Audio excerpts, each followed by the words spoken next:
आज भारत में जिस तरह से हालात बने हुए हैं, रेपिस्टों को छोड़ा जा रहा है और धर्म आधारित राजनीति हो गई है और लोगों में आपसी जो भाईचारे को खराब किया जा रहा है, उसी के तहत आज जंतर मंतर पर नफरत छोड़ो भारतीय संविधान बचाओ का प्रोटेस्ट जो महिलाएं हैं यहाँ पर आवाज़ दे रही है। हमारे साथ बात करने के लिए जो एडवोकेट पूनम कौशिक जी हैं, जो सोशल एक्टिविस्ट भी हैं। मैडम, क्या कहना चाहेंगी, कौन सी नफरत की बात कर रहे हैं? क्योंकि भारत के प्रधानमंत्री तो कहते हैं सबका साथ सबका विकास। आज नफरत छोड़ो संविधान बचाओ का राष्ट्रीय अभियान है, जिसके दिल्ली चैप्टर के तहत विभिन्न महिला संगठन, जनवादी संगठन और प्रगतिशील महिला संगठन भी यहाँ मौजूद है। और मैं प्रगतिशील महिला संगठन के तौर पर ये रखना चाहती हूँ कि हमारे प्रधानमंत्री जी सबका साथ सबका विकास की बात करते हैं, पर वास्तविकता ये है कि वे केवल अदानी अंबानी के विकास के लिए ही कार्यरत रहते हैं। और कैसे देश की पूरी बाकी जनता का विनाश हो, कैसे उनके उद्योग धंधे खत्म हो, कैसे उनके राशन को खत्म किया जाए, कैसे उनके इलाज के अधिकार को खत्म किया जाए, कैसे महिलाओं पर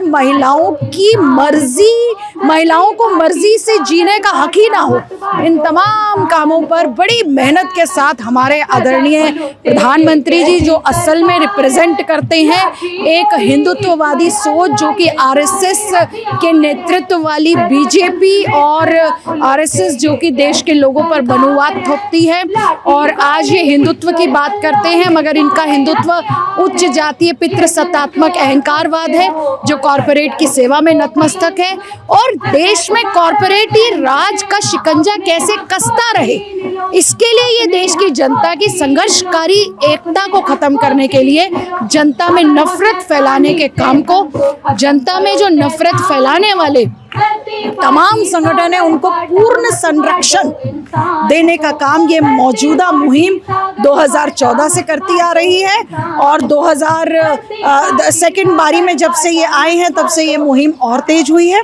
और हमने देखा है कि खासकर महिलाओं पे हमने देखा कि किस तरह से 15 अगस्त 2022 को जब पूरा देश ये कह रहे थे कि अमृत महोत्सव मना रहे हैं, तो देश की महिलाओं को उन्होंने अमृत महोत्सव में एक उपहार दिया। और वो उपहार दिया कि बिल्किस बानो के सजा याफ्ता मुजरिमों को समय से पहले उनको जेल से रिहा किया। और उन तमाम लोगों ने उन सजा याफ्ता मुजरिमों का फूल माला पहना के स्वागत किया। और जो थोड़ी बहुत कसर रह गई थी, वो रह गई थी कि अब गुजरात में उनको जो है चुनाव लड़ने का भी टिकट उन मुजरिमों को दे दिया गया है। और आप ये मैसेज देने की इन्होंने कोशिश की थी कि हम तो मुसलमान औरतों के बहुत साथ हैं। तो साथ तो ये है कि जब एक मुस्लिम औरत, जिसने कितनी कड़ी मेहनत के साथ अपने बलात्कारियों को सजा दिलवाई थी, हत्यारों को सजा दिलवाई थी, जिसमें बार बार सुप्रीम कोर्ट को बीच में आना पड़ा, सुप्रीम कोर्ट के दखल के बाद उस परिवार को मुआवजे मिलने की घोषणा हुई थी, और उनके साथ इन्होंने ये किया। और हम देख रहे हैं कि अभी किस तरीके से ये अपराधी को अपराधी नहीं मानते हैं। अभी दिल्ली के अंदर जिस तरह का एक केस चल रहा है, एक नौजवान लड़की पितृसत्ता का सबसे एक घृणित रूप जैसे सामने आया है कि किस तरह से एक वो लड़का लड़की साथ रहते थे और लड़के ने किस बर्बरता के साथ महिला की हत्या की है। और आपने बजाय हत्यारे को सजा दिलाने के, आपने पूरा का पूरा एक कम्युनल एंगल उसको दे दिया। और आप कोशिश कर रहे हैं कि आप हिंदू औरतों के चैंपियन हैं। हम पूछना चाहते हैं आपसे, अभी 2 महीने पहले ही अंकिता हत्याकांड हुआ था उत्तराखंड के अंदर। उस अंकिता हत्याकांड में बीजेपी के नेता का बेटा शामिल था। पूरे रिजॉर्ट को ढहा दिया गया। पूरा जो है उनके खिलाफ कोई हिंदुत्व की ताकतें उस गरीब साधारण लड़की के पक्ष में नहीं निकल के आई।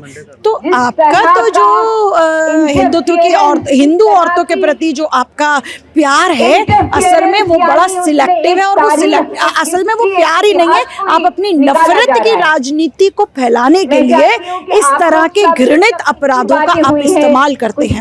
अगर आपको असल में हिंदू औरतों से कुछ लेना देना होता, तो आज दिल्ली के अंदर अंदर बहुत सारी औरतें ठेके पे नौकरी करने को मजबूर है, क्योंकि आपने नौकरियों का ठेकाकरण कर दिया है। दिल्ली की फैक्ट्रियों के अंदर 6,000 रुपए महीने पर 12 घंटे की ड्यूटी करने को औरतें मजबूर हैं। कहाँ है आपका प्यार हिंदू औरतों के प्रति? आपने आरएसएस की बात की, आरएसएस के जो चीफ हैं मोहन भागवत, उनका बयान पिछले कुछ समय पहले आया कि जो SC ST OBC और जो माइनॉरिटी के लोग हैं, जो अपर कास्ट हैं, वो सब लोग एक हैं। अभी हमें नफरत छोड़ देनी चाहिए, एक हो जाना चाहिए। तो वो भी एक होने की बात करें तो आप उनसे क्यों नहीं मिल जाते हैं? देखिए, दिक्कत यही है कि उनकी एकता तो हमें समझ में नहीं आती है, और इसीलिए डर लगता है कि इतनी एकता कि अब जो वो बात कर रहे हैं इसका मतलब है कि डिवीजन और ज्यादा होने लगती है, क्योंकि ये वो ताकतें जो ये कहती हैं ठीक उसके विपरीत काम करती हैं।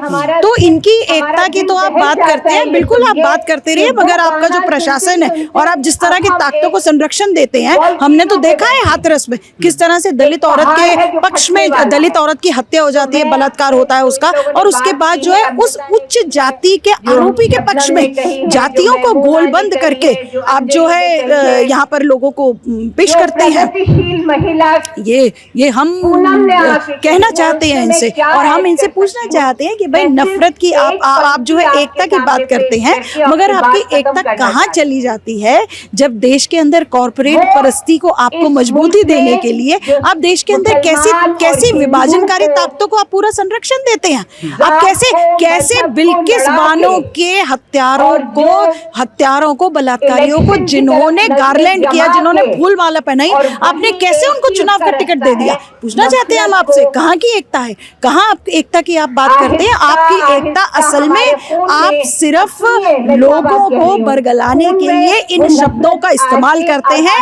आपका इतिहास हमेशा से अपने आकाओं से, और आपके आका हिंदुस्तान के ब्रिटिश रूलर से, उनसे आपने विभाजन करो, राज करो की नीति को अपना फूट डालो, राज करो की नीति अपनाई, और आप उसी को लागू कर रहे हैं आप अपने। जिस तरह से आज की जो पॉलिटिकल दौर हो गया है, चाहे आम आदमी पार्टी हो, एक विशेष विचारधारा, खास करके वो एक विशेष धर्म को लेकर चल रहे हैं कि हम इसके लिए क्या पॉलिटिकल को मानते हैं, कि पॉलिटिकल नजरिए को मानते हैं कि इसका जो नफरत फैलाने के कारण? बिल्कुल, देखिए बात यह है कि ये सब ये कुछ हिंदुत्व के नाम पर कर रहे हैं, और जैसा मैंने पहले कहा कि हिंदुत्व के नाम पर भी इनको आम हिंदू औरतों, हिंदू मर्दों से कोई लेना देना नहीं है, क्योंकि आज देश के अंदर सबसे ज्यादा जो शिक्षित बेरोजगार है वो हिंदू है। आज देश के अंदर इलाज के अभाव में जो औरतें मरने वाली हैं वो हिंदू है।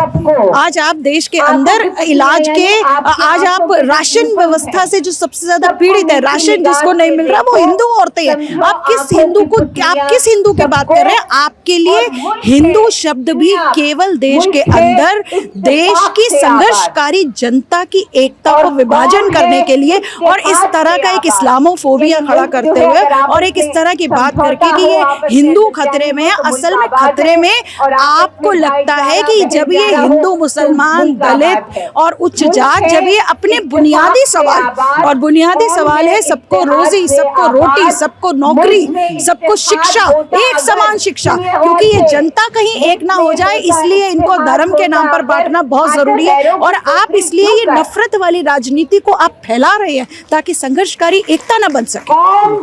कुछ लोग आप पर सवाल भी उठा सकते हैं, एक तरफ कांग्रेस की भारत जोड़ो यात्रा चल रही है और आपने यहाँ जंतर मंतर से नफरत छोड़ो अभियान शुरू किया है, तो क्या ये पॉलिटिकल मोटिव? देखिए, हम बिल्कुल स्पष्ट है, प्रगतिशील महिला संगठन बिल्कुल स्पष्ट है कि कांग्रेस की यात्रा से इस अभियान का कोई मतलब इसलिए नहीं है क्योंकि कांग्रेस को भी कम से कम हम तो जो है सॉफ्ट हिंदुत्व वाली बात ही करते हैं। इस देश के अंदर जब भी 1984 कोई नहीं भूला है क्या क्या बयान दिए गए थे।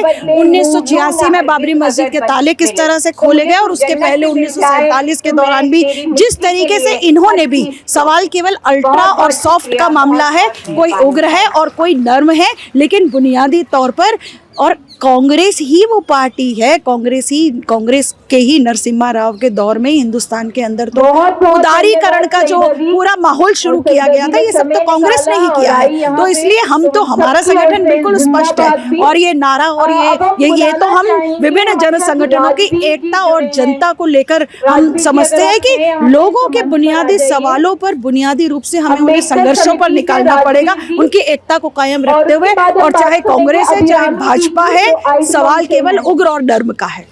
एक मुद्दा ये भी उठ रहा है कि एक तरफ तो काफ़ी लंबे समय से चाहे सोशल एक्टिविस्ट हो, जर्नलिस्ट हो, चाहे और सिख धर्म से काफ़ी लंबे समय से अपनी सज़ा पूरी कर चुके हैं, उनको सरकार बाहर नहीं निकाल रही है। दूसरी तरफ जैसे राम रहीम हो गया और जैसे बिल्किस बानो हुआ, एक और रेपिस जो पीड़िता थी उसके अपराधियों, इसको किस नज़रिए से देखती हैं कि एक तरफ उनको छोड़ना और जो समाज के लिए आवाज़ उठा रहे हैं? देखिए बिल्कुल, ये अभी पिछले दिनों तो और ज्यादा स्पष्ट हुआ जब हमने देखा भीमा कोरेगांव के खासकर इंटेलेक्चुअल्स को, गौतम नवलखा को जिस तरह से सुप्रीम कोर्ट के ऑर्डर के बावजूद आप जो है एनआईए कह देती है लोअर कोर्ट में जाके कि बहुत खतरा है, बहुत खतरा है, फिर से वापस सुप्रीम कोर्ट में जाता है, सुप्रीम कोर्ट सख्त होते हैं, तब जाकर के जो ये आदेश होता है कि 24 घंटे के आप उनको छोड़िए। या आनंद तेल तुमड़े जिनको जो है ये कहा गया कि भाई ठीक है बेल ऑन मेरिट्स उनको दी गई है, परंतु फिर भी ये कहा गया कि एक हफ्ते के लिए स्टे, यानी एनआईए जो है वहां पे जा सकती है। ये एक सरकार की जो पूरी, देखिए इस वक्त हिंदुस्तान के अंदर ये भी हम कहना चाहते हैं जो अब आ रहा है संविधान के ऊपर हमला है, एक्चुअली भारत के फेडरल स्ट्रक्चर के ऊपर हमला है। और इसीलिए ये जो एनआईए जैसी एजेंसीज है, ये एक एनआईए जैसी एजेंसी जो हिंदुस्तान के लॉ एंड ऑर्डर जो सिलेक्टिवली बहुत बार स्टेट के हाथों में भी होता है, तो आप किसी भी केस को उठा करके नेशनल इन्वेस्टिगेटिंग एजेंसी को दे देंगे। और एक जो ये दमन करने का आपने तरीका अपनाया हुआ है, ये जो आपने जनता के जनवादी अधिकारों के बारे में जो भी बोलेगा, हाँ उसको आपने जेल के अंदर रखना है। तो ये और जो देश को बांटने वाली ताकतें हैं, जो हीनियस क्राइम करने वाली ताकतें हैं, आप उनको तमाम अधिकार देते रहेंगे। वो अधिकार भी संविधान के अधिकारी है, पर उनको भी आप किस तरह से सिलेक्टिवली इस्तेमाल करते हैं, तो ये तो बिल्कुल इनकी नियत और इनका जो डर है वो साफ करते हैं कि ये बिल्कुल डरते हैं कि जनता के पक्ष की बात रखने वाले बुद्धिजीवियों को, चाहे वो 80 साल का हो, चाहे वो 70 साल का हो, चाहे वो कितनी बीमारियों से ग्रस्त हो, आप देश के कानून के हिसाब से भी आप उसको बाहर निकालने के लिए तैयार नहीं है। ये चुनौती है इसलिए, और ये आपका जो ये नजरिया है, एक्चुअली इसकी हम कड़ी निंदा करते हैं। और ये स्पष्ट करता है कि आप एक्चुअली सबका साथ सबका विकास नहीं चाहते हो। आप केवल नफरत करने वाली ताकतों का, आप केवल देश को बांटने वाली ताकतों का, धर्म के नाम पर बांटने वाली ताकतों का, और आप देश को कॉर्पोरेट के हवाले करने वाले घरानों का विकास चाहते हो।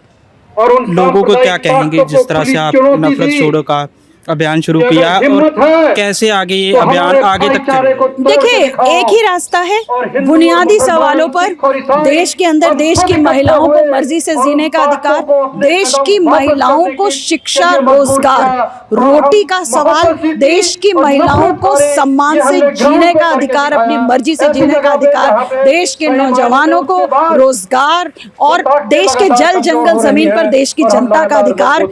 यही सवाल के ऊपर हमें लोगों में लेकर जाना पड़ेगा। वही हम लेके जाते हैं, संख्या में हम कम ज्यादा हो सकते हैं, पर आज देश के अंदर विभिन्न तरह के लोगों के बुनियादी सवाल पर संघर्षों की ज्वालाओं को जलाना होगा, तभी इन फांसीवादी ताकतों को शिकस्त दी जा सकती है। बहुत बहुत शुक्रिया। तो ये एडवोकेट और सोशल एक्टिविस्ट पूनम कौशिक जी थे, जो आज जंतर मंतर पर नफरत छोड़ो और संविधान बचाओ का नारा दे रहे हैं। उन्होंने बताया कि किस तरह से देश में जो पॉलिटिकल हो चाहे धार्मिक हो, जिससे नफरत और समाज में दूरी पैदा हो रही है, उसको कैसे खत्म किया जाएगा और किस तरह वो फैल रही है। कैमरामैन देविंदर सिंह के साथ में रविंदर सिंह, MNTV, दिल्ली।